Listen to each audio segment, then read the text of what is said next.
Assalamualaikum warahmatullahi wabarakatuh. Perkenalkan, nama saya Ahmad Zulkifli.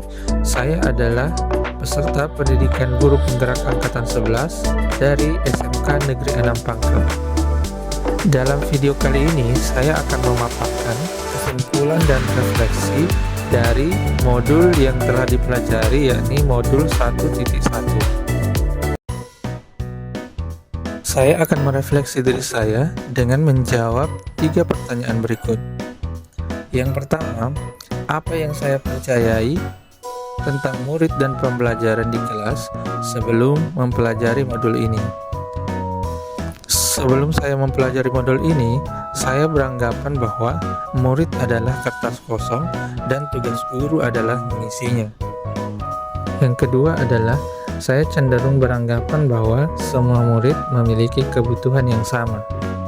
Dan yang ketiga adalah saya selalu menganggap zaman saya adalah zaman yang terbaik, sehingga murid harus dididik seperti zaman saya bersekolah.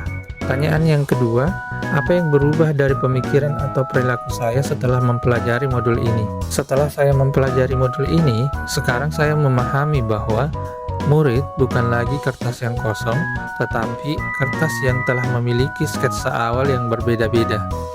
Setiap murid datang ke sekolah dengan latar belakang, pengalaman, minat, dan bakat yang unik. Mereka telah memiliki sketsa awal yang berbeda-beda, yang mencerminkan siapa mereka dan apa yang telah mereka alami sebelum memasuki ruang kelas.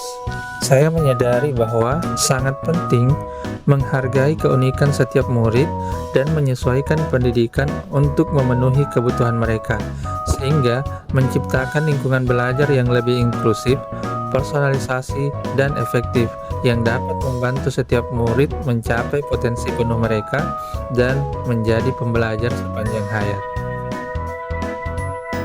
Yang kedua, saya menyadari bahwa setiap murid memiliki kebutuhan yang berbeda-beda. Karena seorang murid memiliki latar belakang, minat, pengalaman, serta bakat yang berbeda-beda, maka kebutuhan belajarnya pun juga berbeda-beda.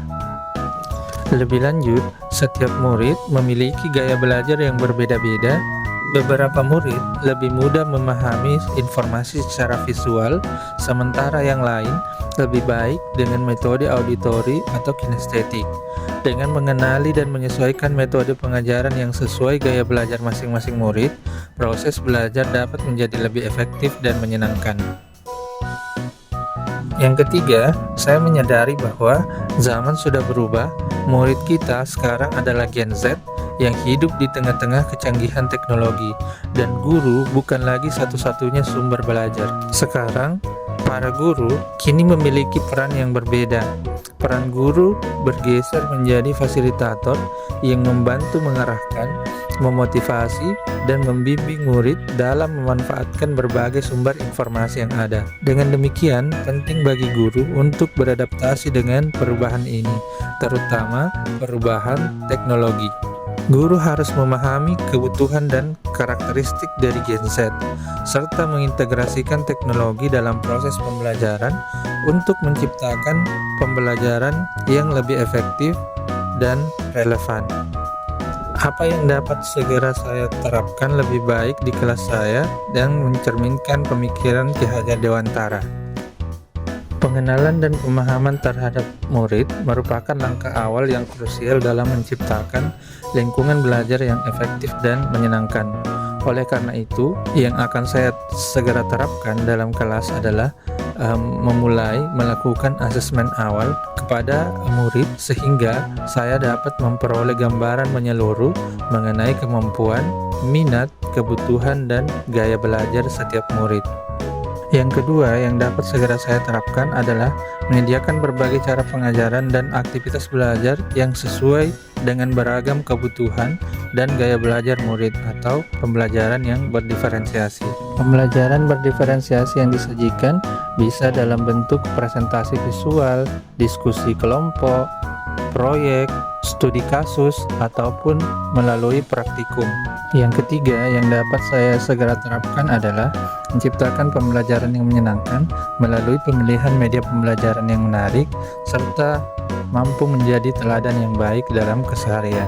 Media pembelajaran yang menarik merupakan strategi untuk meningkatkan minat dan motivasi murid.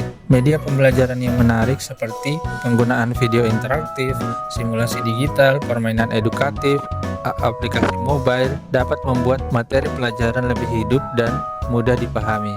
Sekian pemaparan saya, sampai jumpa di video berikutnya. Salam guru penggerak.